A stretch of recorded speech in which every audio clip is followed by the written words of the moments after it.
먹을 것을 찾고 싶었던 건지 쓰레기통을 건드려 놓은 것 하며 구석에서 발견된 배설물. 분명 사람의 짓은 아닌 듯한데 사람은 아니죠. 변이 있으니까. 하지만 그 흔적만 있을 뿐 대체 어디로 드나드는 건지.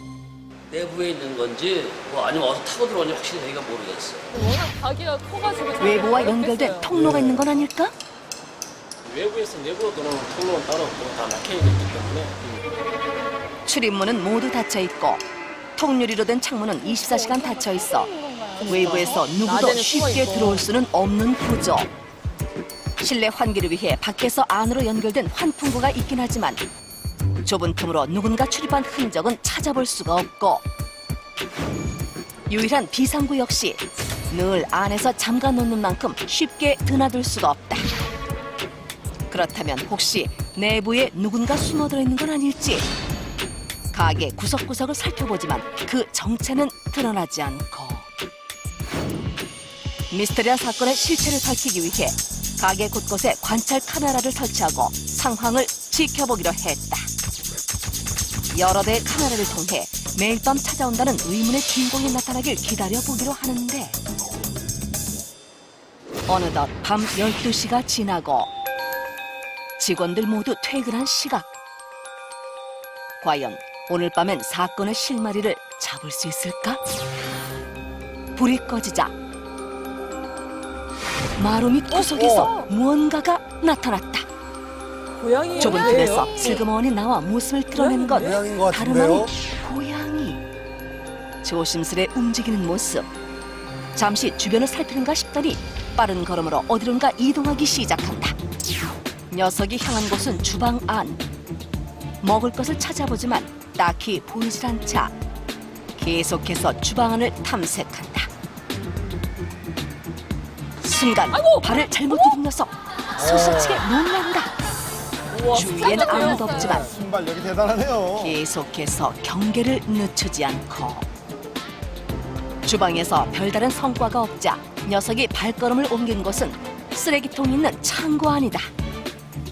다짜고짜 쓰레기통을 뒤지기 시작하더니 아예 그 안으로 들어가 버렸다. 되게 이쁘게 생겼어요. 하지만 여기도 마땅히 쓰레기 먹을 게 없자 상하시는 모양이에요. 금방 다시 밖으로 나오는데 녀석은 밤마다 이렇게 식당 안을 헤집고 다녔던 것이다. 마루 밑에서 나온 후부터 여태껏 나온 아무것도 먹지 못한 상황. 이 큰 게 어디 숨어 있었을까? 녀석도 지쳤는지 자리를 깔고 누워버렸는데 가게 안에서 잠을 청하는 모습이 어딘가 모르게 이런 생활에 익숙해 보인다. 그러니까 저 손님 나갈 때 카트인데 저 위에서 날이 밝을 때까지 가게 안을 떠나지 않고 있던 녀석. 사람들이 올 시간이 가까워지자 다시 마루 밑으로 들어간다. 밖에서는 잘 보이지도 않는 틈으로 몸을 집어넣고 있는 모습. 어떻게 찍었대요? 그 틈이 얼마나 좁은지 안으로 들어가려고 발버둥을 치더니 야, 드디어 간신히 안으로 몸을 감췄다. 이게 부자연스럽게 들어가지는. 녀석이 들어간 곳을 살펴보자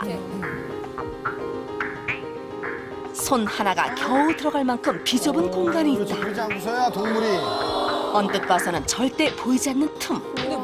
녀석은 사람들의 눈을 피해 이곳에서 숨어 살았던 건지 마술도 아닌데 못 아니에요? 못? 그러니까 위험해 보여요. 녀석의 모습을 확인하기 위해 조심스럽게 내시경 카메라를 안으로 넣어보기로 했다.